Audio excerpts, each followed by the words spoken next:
Atmospheric ಏರಿಂದ ಇದು ಟೆಂಪ್ರೇಚರ್ನ absorb ಮಾಡಿಕೊಂಡು ಒಳಗಡೆ ಹೀಟ್ ಪಾಸ್ ಮಾಡುತ್ತೆ. ಸನ್ ಸೆಟ್ ಆದಮೇಲೂ ಕೂಡ ನಮ್ಮಲ್ಲಿ ಹೀಟ್ ಇದ್ದೇ ಇರುತ್ತೆ ಕ್ಲೈಮೇಟ್ ಇರಲಿ.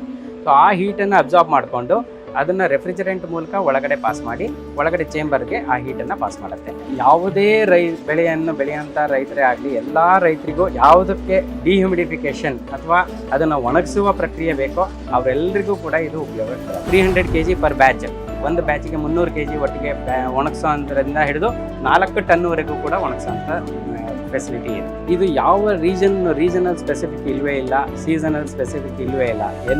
ಯಾವುದು ನಮ್ಮ ಕಾಶ್ಮೀರದಿಂದ ಹಿಡಿದು ಕನ್ಯಾಕುಮಾರಿವರೆಗೆ ಎಲ್ಲಿ ಬೇಕಾದರೂ ಇದನ್ನು ಇನ್ಸ್ಟಾಲ್. ಈ ಟೆಕ್ನಾಲಜಿ ಬ್ಯೂಟಿನೇ ಅದು. -7 ಡಿಗ್ರಿವರೆಗೂ ಕೂಡ ಹೊರಗಡೆ ಟೆಂಪ್ರೇಚರಲ್ಲಿ ನಮಗೆ ಗೊತ್ತಿಲ್ಲದೆ ಇರೋ ಹಾಗೆ ಹೀಟ್ ಇರುತ್ತೆ. ಆ ಹೀಟನ್ನು ಇದು ಅಬ್ಸರ್ವ್ ಮಾಡ್ಕೊಳ್ಳುತ್ತೆ. ಹಾಯ್ ಹಲೋ ನಮಸ್ತೆ ವೀಕ್ಷಕರೇ. ಸೊ ನಾವು ಪುತ್ತೂರಿನಲ್ಲಿ ನಡೀತಾ ಇರುವಂತಹ ಕೃಷಿ ಯಂತ್ರ ಮೇಳ 2023 ಅಂದ್ರೆ ಪುತ್ತೂರಿನಲ್ಲಿ ನಡೀತಾ ಇರುವಂತಹ ಕೃಷಿ ಮೇಳದ 5ನೇ ಎಡಿಷನ್. ಇದು ಅದ್ಭುತವಾದಂತಹ ರೆಸ್ಪಾನ್ಸ್ ಸಿಕ್ಕಿದೆ. ಮತ್ತೆ ಇವತ್ತು ನಾವು ನಿಮ್ಗೆ ಒಂದು ಸರ್ಪ್ರೈಸಿಂಗ್ ಎಲಿಮೆಂಟ್ ನ ಇಂಟ್ರೊಡ್ಯೂಸ್ ಮಾಡಕ್ ಹೋಗ್ತಾ ಇದೀವಿ. ಏನದು ಅಂದ್ರೆ ಡ್ರೈಯಿಂಗ್ ಮತ್ತು ಡಿಹೈಡ್ರೇಷನ್ ಗೆ ಒಂದು ಹೊಸ ಟೆಕ್ನಾಲಜಿ ಇಂಟ್ರೊಡ್ಯೂಸ್ ಆಗಿದೆ.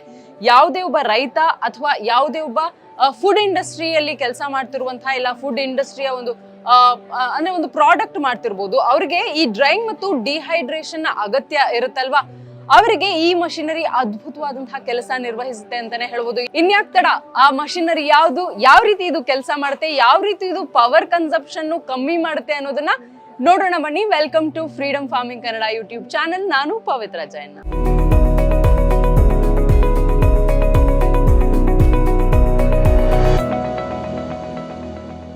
ಸೊ ವೀಕ್ಷಕರೇ, ಆಗ್ಲೇ ಹೇಳಿದೆ ನಿಮ್ಗೆ ಒಂದು ಹೊಸ ಟೆಕ್ನಾಲಜಿ ಅಂದ್ರೆ ಡ್ರೈಯಿಂಗ್ ಮತ್ತು ಡಿಹೈಡ್ರೇಷನ್ಗೆ ಈ ಟೆಕ್ನಾಲಜಿ ಅದ್ಭುತವಾದಂತಹ ಒಂದು ಕೆಲಸ ನಿರ್ವಹಿಸುತ್ತೆ. ಮತ್ತೆ ರೈತರ ಕೆಲಸ ಅದ್ಭುತವಾಗಿ ಕಮ್ಮಿ ಆಗುತ್ತೆ, ಮತ್ತೆ ಮ್ಯಾನ್ ಪವರ್ ಕಡಿಮೆ ಆಗುತ್ತೆ, ಖರ್ಚು ಕಡಿಮೆ ಆಗುತ್ತೆ.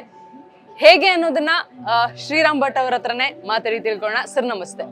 ಸರ್, ಈ ಒಂದು ಟೆಕ್ನಾಲಜಿ ಅಂದ್ರೆ ಡ್ರೈಯಿಂಗ್ ಮತ್ತು ಡಿಹೈಡ್ರೇಷನ್ಗೆ ಅಂದ್ರೆ ಇಲ್ಲಿ ನೋಡ್ತಾ ಇದ್ದೀನಿ ನಾನು, ಮೀನ್ ಇರ್ಬೋದು, ಯಾವುದೇ ಒಂದು ಪ್ರಾಡಕ್ಟ್ಸ್ ಇರ್ಬೋದು, ಇಲ್ಲ ಟೊಬ್ಯಾಕೋ ಇರ್ಬೋದು, ಇದನ್ನೆಲ್ಲ ಡ್ರೈಯಿಂಗ್ ಮಾಡುವಂತ ಒಂದು ಯಂತ್ರೋಪಕರಣ ಇದು. ಬಟ್ ಮೊದಲಿಗೆ ಈ ಒಂದು ಯಂತ್ರೋಪಕರಣ ಎಲ್ಲಿಂದ ಒರಿಜಿನ್ ಆಗಿರೋದು, ಮತ್ತೆ ಯಾವ ರೀತಿ ಇದು ಡೆವಲಪ್ ಆಗಿದ್ದು, ನಿಮ್ಮ ಜೀವನಕ್ಕೆ ಯಾವ ರೀತಿ ಇದು ಬಂದಿದ್ದು? ಈ ಡ್ರೈಯರ್ ಕಾನ್ಸೆಪ್ಟ್ ಮುಂಚೆಯಿಂದನೂ ನಮ್ಮಲ್ಲಿ ಯೂಸ್ ಮಾಡ್ತಾ ಇದ್ದೀವಿ. ಸೊ ಅದರಲ್ಲಿ ಏನು ಅಂತಂದರೆ, ಇವಾಗ ತುಂಬ ಜನ್ರೇಷನ್ಸ್ ಟು ಜನ್ರೇಷನ್ ಹೇಗೆ ನಾವು 3G 2G 4G ಅಂತೇಳಿ ಬಂದ್ವೋ, ಅದೇ ರೀತಿ ಇದರಲ್ಲೂ ಕೂಡ ಇದು 5th ಜನ್ರೇಷನ್ನು. ಇವಾಗ ಹೇಗೆ 5G ಬಂದಿದೆಯೋ ಅದ್ರ ಜೊತೆಗೆ ಇದು ಬಂದಿರೋಂಥದ್ದು 5th ಜನ್ರೇಷನ್ ಟೆಕ್ನಾಲಜಿ. ಮೊದಲನೇ ಜನ್ರೇಷನ್ ಬಂದುಬಿಟ್ಟು ವುಡ್ ಫೈರ್ಡ್ ಡ್ರೈಯರ್ಸು. ಅದರಲ್ಲಿ ನಮಗೆ ಎನ್ವಿರಾನ್ಮೆಂಟಲ್ ಹಜಾರ್ಡಸ್ಸು ಮತ್ತು ಎನ್ವಿರಾನ್ಮೆಂಟಲ್ ಪೊಲ್ಯೂಷನ್ನು ಪ್ಲಸ್ ವುಡ್ಡನ್ನು ಸ್ಟೋರ್ ಮಾಡಬೇಕು, ಕಟ್ ಮಾಡಬೇಕು, ಮರ ಎಲ್ಲ ಡಿಫಾರೆಸ್ಟೇಷನ್ ಎಲ್ಲ ಆಗ್ತಾಯಿತ್ತು. ಅದನ್ನು ಮಿಟಿಗೇಟ್ ಮಾಡೋದಕ್ಕೆ ನಾವು ಆಯಿಲ್ಲು ಮತ್ತು ಗ್ಯಾಸ್ ಬರ್ನಿಂಗ್ ಫ್ಯೂಯಲ್ ಯೂಸ್ ಮಾಡ್ಕೊಂಡು ಬರ್ನಿಂಗ್ ಡ್ರೈಯರ್ಸ್ ಬಂತು. ಅದರಲ್ಲಿ ಮತ್ತೆ pollution was a major issue and storing diesel ಮತ್ತು ಆಯಿಲ್ಲು ಅಥವಾ ಗ್ಯಾಸನ್ನು ಅದೊಂದು ಹಜಾರ್ಡಸ್ ಪಾರ್ಟ್ ಆಗಿತ್ತು. ಅದ್ರ ಜೊತೆಗೆ ಇನ್ನೊಂದು ಏನಾಗಿತ್ತು ಅಂತಂದರೆ ಅದನ್ನು ಮಿಟಿಗೇಟ್ ಮಾಡೋದಕ್ಕೆ ನಾವು ಎಲೆಕ್ಟ್ರಿಕಲ್ ಡ್ರೈಯರ್ಸ್ಗೆ ಬಂದ್ವಿ. ಎಲೆಕ್ಟ್ರಿಕಲ್ ಡ್ರೈಯರ್ಸಲ್ಲಿ ಎಲೆಕ್ಟ್ರಿಸಿಟಿ ಕನ್ಸಂಪ್ಷನ್ ತುಂಬ ಜಾಸ್ತಿ ಇರ್ತಾಯಿತ್ತು. ಕಾಯಿಲ್ ಯೂಸ್ ಮಾಡ್ತಾಯಿದ್ವಿ, ಎಲೆಕ್ಟ್ರಿಕಲ್ ಕಾಯಿಲ್, ಐದರ್ ಇಂಡಕ್ಷನ್ ಮಾಡೆಲ್ ಆಗಿರ್ಬೋದು ಅಥವಾ ಓವನ್ ಮಾಡೆಲ್, ಮೈಕ್ರೋವೇವ್ ಮಾಡೆಲ್ ಆಗಿರ್ಬೋದು, ಯಾವುದೇ ಮಾಡೆಲಲ್ಲೂ ಕೂಡ ಎಲೆಕ್ಟ್ರಿಕಲ್ ಕನ್ಸಂಪ್ಷನ್ ತುಂಬ ಜಾಸ್ತಿ ಆಗ್ತಾಯಿತ್ತು. ಅದ್ರ ನೆಕ್ಸ್ಟ್ ಬಂತು ಸೋಲಾರ್ ಅಂತ. ಸೋಲಾರ್ ಬಂದುಬಿಟ್ಟು yes, it is free to all of us. Solar free to all of us ಆದರೂ ಕೂಡ ಅದರದ್ದು ಇನಿಷಿಯಲ್ ಇನ್ವೆಸ್ಟ್ಮೆಂಟ್ ಒಂದು, ಅದ್ರ ಜೊತೆಗೆ ಅದರದ್ದು efficiency drastically gradually after 5th year down ಆಗ್ತಾ ಇತ್ತು. ಅದ್ರ ಜೊತೆಗೆ ಅದು ಸೀಸನಲ್ಲು, ನಮಗೆ ಕ್ಲೌಡಿ ಸೀಸನ್ ಅಥವಾ ರೈನಿ ಸೀಸನ್ ಇದ್ದಾಗ ಅದು ವರ್ಕ್ ಆಗ್ತಿರ್ಲಿಲ್ಲ, ಹಾಗೂ ರಾತ್ರಿ ಹೊತ್ತು ಅದು ವರ್ಕ್ ಆಗಲ್ಲ. ಸೊ ಅದನ್ನು ಮಿಟಿಗೇಟ್ ಮಾಡೋದಕ್ಕೆ ಬಂದಿರೋದೇ ಈ ಹೀಟ್ ಪಂಪ್ ಟೆಕ್ನಾಲಜಿ ಡ್ರೈಯರ್ ಅಂತ. ಸೊ ಇದರಲ್ಲಿ ಏನಕ್ಕೆ ಅಂತಂದರೆ, ಇದರಲ್ಲಿ 1:3 ನಾವು ಎಫಿಷಿಯನ್ಸಿ ಇನ್ಕ್ರೀಸ್ ಅಂತ ಹೇಳ್ತೀವಿ.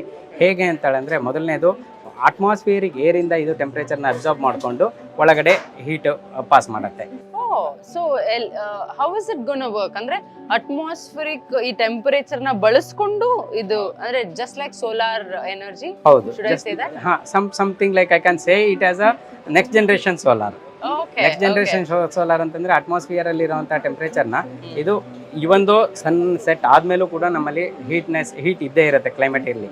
ಸೊ ಆ ಹೀಟನ್ನು ಅಬ್ಸಾರ್ಬ್ ಮಾಡಿಕೊಂಡು ಅದನ್ನು ರೆಫ್ರಿಜರೆಂಟ್ ಮೂಲಕ ಒಳಗಡೆ ಪಾಸ್ ಮಾಡಿ ಒಳಗಡೆ ಚೇಂಬರ್ಗೆ ಆ ಹೀಟನ್ನು ಪಾಸ್ ಮಾಡುತ್ತೆ. ಸೊ ಈಗಾಗಲೇ ಈ ಯಂತ್ರೋಪಕರಣ ಉಪಯುಕ್ತವಲ್ಲಿದ್ದು ಅಂದ್ರೆ ಚಾಲ್ತಿಯಲ್ಲಿದೆ. ಚಾಲ್ತಿಯಲ್ಲಿದೆ. ಇದು ಆಲ್ರೆಡಿ ಕೆಲವೊಂದು ಇಂಡಸ್ಟ್ರೀಸ್ಗೆ, ಫುಡ್ ಇಂಡಸ್ಟ್ರೀಸ್ಗೆ ಮತ್ತು ಫುಡ್ ಮ್ಯಾನುಫ್ಯಾಕ್ಚರರ್ಸ್ ಆಲ್ರೆಡಿ ಯೂಸ್ ಮಾಡ್ತಾ ಇದ್ದಾರೆ. ಅದ್ರ ಜೊತೆಗೆ ನಮ್ಮ ಅಗ್ರಿಕಲ್ಚರಿಸ್ಟ್ ಲೈನಲ್ಲೂ ಕೂಡ ಇವಾಗ ಯೂಸ್ ಮಾಡಲಿಕ್ಕೆ ಕೆಲವರು ಇಂಟ್ರೆಸ್ಟ್ ತೋರಿಸ್ತಾ ಇದ್ದಾರೆ. ಸೊ ಯಾವ ಅಂದ್ರೆ ಈಗ ಅಗ್ರಿಕಲ್ಚರ್ ಇಂಡಸ್ಟ್ರಿಲಿ ಇದು ಬರಬೇಕು ಅಂತ ಅಂದ್ರೆ ಫುಲ್ ಫ್ಲೆಜ್ಡ್ ಯಾವ ಬೆಳೆಯನ್ನ ಬೆಳೆಯುವಂತ ರೈತರಿಗೆ ಇದು ಸಹಕಾರಿಯಾಗಲಿದೆ? ಯಾವುದೇ ಬೆಳೆಯನ್ನು ಬೆಳೆಯುವಂಥ ರೈತರೇ ಆಗಲಿ, ಎಲ್ಲ ರೈತರಿಗೂ ಯಾವುದಕ್ಕೆ ಡಿಹ್ಯೂಮಿಡಿಫಿಕೇಶನ್ ಅಥವಾ ಅದನ್ನು ಒಣಗಿಸುವ ಪ್ರಕ್ರಿಯೆ ಬೇಕೋ ಅವರೆಲ್ಲರಿಗೂ ಕೂಡ ಇದು ಉಪಯೋಗಕ್ಕೆ ಬರುತ್ತೆ. ಅಂದ್ರೆ ನಿಮ್ಮ ತಿಳುವಳಿಕೆ ಬಂದಂಗೆ ಅಡಿಕೆ ಇರ್ಬೋದು, ತೆಂಗಿರ್ಬೋದು, ಪೆಪ್ಪರ್ ಇರ್ಬೋದು, ಕಾರ್ಡಮಮ್ ಇರ್ಬೋದು, ನಟ್ಮೆಗ್ ಇರ್ಬೋದು, ದ್ರಾಕ್ಷಿ ಹಣ್ಣು ಇರ್ಬೋದು, ತಂಬಾಕು ಇರ್ಬೋದು, ಕಮರ್ಷಿಯಲ್ ಕ್ರಾಪಿಗೆ ಬಂದರೆ, ಆಮೇಲೆ ಹೂವು, ಹಣ್ಣು, ತರಕಾರಿ ಇದೆಲ್ಲದಕ್ಕೂ ಕೂಡ ಬರುತ್ತೆ. ಸೊಪ್ಪುಗಳು ಕೂಡ ಮೊರಿಂಗಾ ಲೀವ್ಸು, ಡ್ರೈಡ್ ಮೊರಿಂಗಾ ಲೀವ್ಸಿಗೆ ಎಕ್ಸ್ಪೋರ್ಟ್ ಮಾರ್ಕೆಟಲ್ಲಿ, ಅದು ಇಂಟರ್ನ್ಯಾಷನಲ್ ಮಾರ್ಕೆಟಲ್ಲಿ ತುಂಬ ಡಿಮ್ಯಾಂಡ್ ಇದೆ. ಹಾಗೆ ಆಯುರ್ವೇದಿಕ್ ಪ್ರಾಡಕ್ಟ್ಸಲ್ಲಿ ನಿಮಗೆ ತುಂಬ ಹರ್ಬ್ಸನ್ನು ಯೂಸ್ ಮಾಡ್ತಾರೆ. ಅವರು ಎಲ್ಲರಿಗೂ ಡ್ರೈಯರ್ ಬೇಕು. ಜೊತೆಗೆ ರೂಟ್ಸು, ಕೆಲವೊಂದು ಸ್ಪೆಸಿಫಿಕ್ ರೂಟ್ಸ್ಗಳನ್ನು ಯೂಸ್ ಮಾಡ್ತಾರೆ. ಹಾಗೆ ಇನ್ನೊಂದು ಸೈಡ್ ಬಂದರೆ ಫಿಶ್ಶು ಮತ್ತು ಮೀಟು, ಸಾಸೇಜಸ್ಸು ಅದನ್ನೆಲ್ಲ ಕೂಡ ಡ್ರೈ ಮಾಡಿ ಇಟ್ಕೋಬೋದು. ಅದ್ರ ಜೊತೆಗೆ ಇಂಡಸ್ಟ್ರಿ ಸೈಡ್ ಬಂದರೆ ನಮಗೆ ಅಗರಬತ್ತಿ ಇರ್ಬೋದು, ಅಥವಾ ವುಡ್ ಇಂಡಸ್ಟ್ರಿ ಇರ್ಬೋದು, ಪೇಂಟ್ ಆ್ಯಂಡ್ ಡೈ ಇಂಡಸ್ಟ್ರಿ ಇರ್ಬೋದು, ಟೆಕ್ಸ್ಟೈಲ್ ಇಂಡಸ್ಟ್ರಿ ಇರ್ಬೋದು, ಅವರಿಗೆಲ್ರಿಗೂ ಬೇಕಾಗುತ್ತೆ. ಫುಡ್ ಇಂಡಸ್ಟ್ರಿಗೆ ಬಂದರೆ ಮಸಾಲ ಪ್ರಾಡಕ್ಟ್ಸು, ಆಮೇಲೆ ನೂಡಲ್ಸು, ವರ್ಮಿಸೆಲಿ, ಪಾಪಡ್, ಡ್ರೈಡ್ ಸ್ಪೈಸಸ್ಸು ಎಲ್ಲದಕ್ಕೂ ಕೂಡ ಇದು ಡ್ರೈಯಿಂಗ್. ವಂಡರ್ಫುಲ್. ಅಂದ್ರೆ ನಿಜಕ್ಕೂ ಅಂದ್ರೆ ಅಗ್ರಿಕಲ್ಚರ್ ನಿಟ್ಟಿನಲ್ಲಿ ಅಂದ್ರೆ ಅಗ್ರಿಕಲ್ಚರ್ನ ತಲೆಯಲ್ಲಿ ಇಟ್ಕೊಂಡು ನಾವೇನಾದ್ರೂ ಇದರ ಇನ್ಫಾರ್ಮೇಶನ್ ಕೊಡಬೇಕು ಅಂತ ಅಂದ್ರೆ ಈಗ ಅಡಿಕೆ ಬೆಳೆಗಾರರು ಸೊ ಯಾವ ರೀತಿ ಇದರಿಂದ ಬೆನಿಫಿಟ್ ಪಡ್ಕೊಳ್ಬಹುದು and what is the quantity at once dry ಆಗುತ್ತೆ ಅಂದ್ರೆ what is the duration? Can you just explain that? ಅಡಿಕೆ ಬೆಳೆಗಾರರಿಗೆ ಏನು ಅಂತಂದ್ರೆ ನಮಗೆ ಬರೋದು ಚಾಲೆಂಜು, ಆಸ್ ಅನ್ ನಾನು ಕೂಡ ಅಡಿಕೆ ಬೆಳೆಗಾರ, ನಮಗೆ ಬರೋ ಚಾಲೆಂಜ್ ಏನು ಅಂತಂದ್ರೆ ಒಣಗಿಸೋ ಪ್ರಕ್ರಿಯೆಯಲ್ಲಿ ಮೋಡ ಆಗುತ್ತೆ, ಮಳೆ ಬರುತ್ತೆ, ಇಲ್ಲ ಅಂತಂದ್ರೆ ಅಡಿಕೆ ಅದನ್ನ ಹರವಲಿಕ್ಕೆ ಜಾಗ ಬೇಕು. ಅದ್ರ ಜೊತೆಗೆ ರೈತರು ಆಳ್ಮಕ್ಳು ಸಿಕ್ಕಲ್ಲ, ಕೈ ಆಡಿಸ್ಬೇಕು ಮಧ್ಯದಲ್ಲಿ. ಆಮೇಲೆ ಮಳೆ ಬಂತು ಅಂದರೆ ಅದನ್ನು ತೆಗೆದು ಇದು ಮಾಡಬೇಕು. ಅದೆಲ್ಲ ಚಾಲೆಂಜಸ್ಸನ್ನು ಕೂಡ ಇದು ಮಿಟಿಗೇಟ್ ಮಾಡುತ್ತೆ. ಸೊ ಇಲ್ಲಿ ಒಟ್ಟಿಗೆ 300 kg ಪರ್ ಬ್ಯಾಚ್, ಒಂದು ಬ್ಯಾಚಿಗೆ 300 kg ಒಟ್ಟಿಗೆ ಒಣಗಿಸೋ ಅಂದ್ರಿಂದ ಹಿಡಿದು 4 ಟನ್ವರೆಗೂ ಕೂಡ ಒಣಗಿಸೋಂಥ ಫೆಸಿಲಿಟಿ ಇದೆ. ವಂಡರ್ಫುಲ್. ಅಂದ್ರೆ ನಿಜಕ್ಕೂ ಈ ಒಂದು ಇದು ಕನ್ವೆನ್ಷನಲ್ ಡ್ರೈಯರ್ಸ್ಗಿಂತ 3 ಪಟ್ಟು ಹೆಚ್ಚು ಅದ್ಭುತವಾದಂತಹ ಈ ಒಂದು ಅಡ್ವಾಂಟೇಜ್ ಇದೆ ಅಂತ ಹೇಳ್ತೀರಾ. ಸೊ ಪವರ್ ಕನ್ಸಂಪ್ಷನ್ ಅಂತ ಬಂದಾಗ ಇಲ್ಲಾಂದ್ರೆ ಒಂದು ಕೋಲ್ ಫ್ಯೂಯಲ್ ಯೂಸ್ ಮಾಡುವಂಥದ್ದಿರ್ಬೋದು. ಸೊ ಇದನ್ನೆಲ್ಲ ಹೊರತುಪಡಿಸಿ ಯಾವ ರೀತಿ ಇದು ಸಹಕಾರಿ ಆಗುತ್ತೆ ಎಕನಾಮಿಕಲಿ? ನಾನು ಹೇಳಿದಾಗೇನೆ first generation, second generation, third generation, fourth ಜನರೇಷನ್ನು, ಇದು 4 ಜನರೇಷನ್ ಅಥವಾ 4th ಜನರೇಷನ್ನ ನಾನು ಬಿಡ್ತೀನಿ, ಯಾಕೆಂದರೆ ಆಪ್ರೇಷನಲ್ ಕಾಸ್ಟ್ ಇಲ್ಲ ಅಂತ ಹೇಳ್ಬೋದು. ಸೊ ಫಸ್ಟ್ 3 ಜನರೇಷನ್ ಡ್ರೈಯರ್ಗಳಲ್ಲಿ ಏನು ಕಾಸ್ಟ್ ಬರುತ್ತೋ ಅದರದ್ದು 1/4 ಆಫ್ ದ ಕಾಸ್ಟ್ ಇದು ಕನ್ಸ್ಯೂಮ್ ಮಾಡೋದು. ಎಲೆಕ್ಟ್ರಿಕಲ್ ಡ್ರೈಯರು ಇದೇ ಕೆಪಾಸಿಟಿದು, ಅಂದರೆ 300 kg ಡ್ರೈ ಮಾಡೋವಂಥ ಕೆಪಾಸಿಟಿ ಇದೆ. Electrical dryer 12 to 14 kilowatt power supply ಕೇಳುತ್ತೆ. ಇದು 3 ಕಿಲೋವ್ಯಾಟ್ ಪವರ್ ಸಪ್ಲೈ ಕೇಳುತ್ತೆ. ಅಂದರೆ 3 ಕಿಲೋವ್ಯಾಟ್, 3 ಯೂನಿಟ್ ಪರ್ ಅವರ್. ನಾವು ಬರೀ ವಾಟರ್ ಗೀಸರ್ ಹಾಕಿದ್ರೇನೆ 1 hourಗೆ 2 ಕಿಲೋವ್ಯಾಟ್ ತಗೊಳುತ್ತೆ. ಸೊ ಐ ಮೀನ್ ರಿಯಲಿ ಈ ಒಂದು ಅಂದ್ರೆ energy wise this is sustainable ಅನ್ನುವಂಥದ್ದು. ಆ್ಯಂಡ್ ಯಾವ ರೀಜನ್ ಅಲ್ಲಿ ಈ ಒಂದು ಮಷಿನರಿ ಇನ್ಸ್ಟಾಲೇಷನ್ಗೆ ಅನುಕೂಲ ಮತ್ತೆ ಯೋಗ್ಯ ಅಂತ ಹೇಳ್ಬೋದು? ಇದು ಯಾವ ರೀಜನಲ್ ಸ್ಪೆಸಿಫಿಕ್ ಇಲ್ವೇ ಇಲ್ಲ, ಸೀಸನಲ್ ಸ್ಪೆಸಿಫಿಕ್ ಇಲ್ವೇ ಇಲ್ಲ. ಯಾವುದು ನಮ್ಮ ಕಾಶ್ಮೀರದಿಂದ ಹಿಡಿದು ಕನ್ಯಾಕುಮಾರಿವರೆಗೆ ಎಲ್ಲಿ ಬೇಕಾದ್ರೂ ಇದನ್ನ ಇನ್ಸ್ಟಾಲ್ ಮಾಡಿ. But when you say atmospheric temperature ಅಂತ ಅಂದಾಗ ಕಾಶ್ಮೀರ್ನ ತಗೊಂಡ್ರೆ ವಿಂಟರ್ಸ್ ಅಲ್ಲಿ ಹೌ ಇಸ್ ಇಟ್? ಹೌದು, ಕಾಶ್ಮೀರ್ನ ತಗೊಂಡ್ರೆ ನೀವು ಹೇಳ್ಬೋದು -3 ಡಿಗ್ರಿ ಅಥವಾ -6 ಡಿಗ್ರಿ ಇರುತ್ತೆ. -7 ಡಿಗ್ರಿ ವರೆಗೆ ಇದ್ರೂ ಈ ಟೆಕ್ನಾಲಜಿ ಬ್ಯೂಟಿನೇ ಅದು.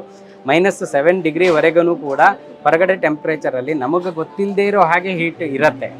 ಆ ಹೀಟನ್ನ ಇದು ಅಬ್ಸರ್ವ್ ಮಾಡ್ಕೊಳ್ಳುತ್ತೆ, ಅದೇ ಅಷ್ಟೇ ಸಾಕಾಗತ್ತೆ. So when it comes to Tamil Nadu, ನಮ್ಮ ಬೆಂಗಳೂರು ಹೀಟ್ ಆ ತರ ಇದ್ದಾಗ ಅಬ್ಸಲ್ಯೂಟ್ಲಿ ಸೇಮ್ ಅದೇ ಸಮಯ, ಇಲ್ಲೂ ಕೂಡ ಅದೇ ಸಮಯ, ಅಲ್ಲೂ ಕೂಡ ಅದೇ ಸಮಯ, ಎಲ್ಲ ಕಡೆಗೂ ಒಂದೇ ತರದ ಇದು ಫಂಕ್ಷನ್ ಮಾಡುತ್ತೆ. ಸೊ ನಿಜಕ್ಕೂ ವೀಕ್ಷಕರೇ ಅದ್ಭುತವಾದಂತಹ ಟೆಕ್ನಾಲಜಿ ಅಂತಾನೆ ಹೇಳ್ಬೋದು. ಅಂದ್ರೆ ಪವರ್ ಕನ್ಸಂಪ್ಷನ್ ಎಷ್ಟು ಕಮ್ಮಿ ಮಾಡ್ತಾ ಇದೆ ಅಂದ್ರೆ ನಾವು we say be nature friendly or be environmental friendly ಅಂತ ಸಂವೇರ್ ಈ ರೀತಿಯಾದಂತಹ ಟೆಕ್ನಾಲಜಿಗಳು ಅಡ್ಯಾಪ್ಟ್ ಮಾಡ್ಕೊಳ್ಬೇಕು ಪ್ರತಿಯೊಬ್ರು ನಾವು ಅಂತ.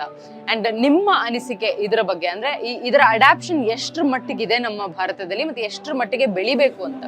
ಖಂಡಿತ ಈ ಅಡಾಪ್ಷನ್, ಈ ಟೆಕ್ನಾಲಜಿ ಅಡಾಪ್ಷನ್ ನಮ್ಮ ಅಗ್ರಿಕಲ್ಚರ್ ಫೀಲ್ಡಲ್ಲಿ ತುಂಬ ಕಡಿಮೆ, ಅತ್ಯಂತ ಕಡಿಮೆ ಇರೋದು ನಮ್ಮ ಅಗ್ರಿಕಲ್ಚರ್ ಫೀಲ್ಡ್ ಅಂತ ಹೇಳ್ಬೋದು. But going forward agriculture field ತುಂಬ ರಿಕ್ವೈರ್ಮೆಂಟ್ ಇದೆ. ಅದಕ್ಕೆ ಈ ಟೆಕ್ನಾಲಜಿಗಳನ್ನು ನಾವು ಅಡಾಪ್ಟ್ ಮಾಡ್ಕೊತಾ ಹೋದ್ರೇ ನಮಗೆ ಏನು ಡಿಮ್ಯಾಂಡ್ ಇದೆ ಅದಕ್ಕೆ ತಕ್ಕಂಥ ಸಪ್ಲೈ ಕೊಡಲಿಕ್ಕೆ ಸಾಧ್ಯತೆ ಆಗುತ್ತೆ. ಸೊ ಈ ಥರದಲ್ಲಿ ಟೆಕ್ನಾಲಜಿಗಳನ್ನು ಅಡಾಪ್ಟ್ ಮಾಡ್ಕೊಳ್ಳೋದ್ರಿಂದ ಮಾರ್ಕೆಟ್ ಬ್ಯಾಲೆನ್ಸ್ ಕೂಡ ಮಾಡಬಹುದು. ಇವಾಗ ಫಾರ್ ಎಕ್ಸಾಂಪಲ್ ಟೊಮೊಟೊ ಬಂದುಬಿಟ್ಟು ಪೀಕ್ ಸೀಸನ್ನಲ್ಲಿ ನಿಮಗೆ 10 ರೂಪಾಯಿಗೆ 3 kg, 10 ರೂಪಾಯಿಗೆ 5 kg, 10 ರೂಪಾಯಿಗೆ 10 kg ಅಂತಲೂ ಕೊಡ್ತಾರೆ, 1 ರೂಪಾಯಿಗೆ 1 kg. ಕೆಲವರು ಕೋಲಾರ ಸೈಡ್ ಹೋದರೆ ನಿಮಗೆ ಡಂಪ್ ಮಾಡ್ತಾರೆ ರೋಡ್ ಸೈಡು. ಈ ಕಟ್ ಮಾಡಿ ಸ್ಲೈಸ್ ಮಾಡಿ ಇದರಲ್ಲಿ ಡಿಹೈಡ್ರೇಟ್ ಮಾಡ್ಕೊಂಡಿದ್ರೆ ನೀವು ಪೀಕ್ ಸೀಸನ್ನು ಅಂದರೆ ಅದರಲ್ಲಿ ಯಾವಾಗ ಟೊಮೊಟೊ ಸಪ್ಲೈ ಕಡಿಮೆ ಇರುತ್ತೋ ಅಂಥ ಸಮಯದಲ್ಲಿ ನೀವು ಇದನ್ನು ನೀರಿಗೆ ಹಾಕ್ಕೊಂಡು ಮತ್ತೆ ರೀಹೈಡ್ರೇಟ್ ಮಾಡಿಕೊಂಡು ಆ್ಯಸ್ ಎ ಫ್ರೆಶ್ ಟೊಮೊಟೊ ಥರ ಯೂಸ್ ಮಾಡ್ಬೋದು. ಆ ಥರ ಟೆಕ್ನಾಲಜಿಗಳನ್ನು ಅಂದರೆ ಟೆಕ್ನಾಲಜಿ ಅಡಾಪ್ಟ್ ಮಾಡ್ಕೊಳ್ಳೋದ್ರಿಂದ ಮಾರ್ಕೆಟ್ ಸ್ಟೆಬಿಲೈಸೇಷನ್ ತರಬಹುದು. Very nice, very nice.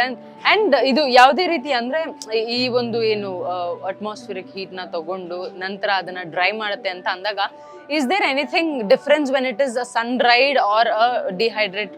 ಖಂಡಿತ ಇಲ್ಲ, ಯಾವುದೇ ಥರ ವ್ಯತ್ಯಾಸ ಕಾಣಲ್ಲ.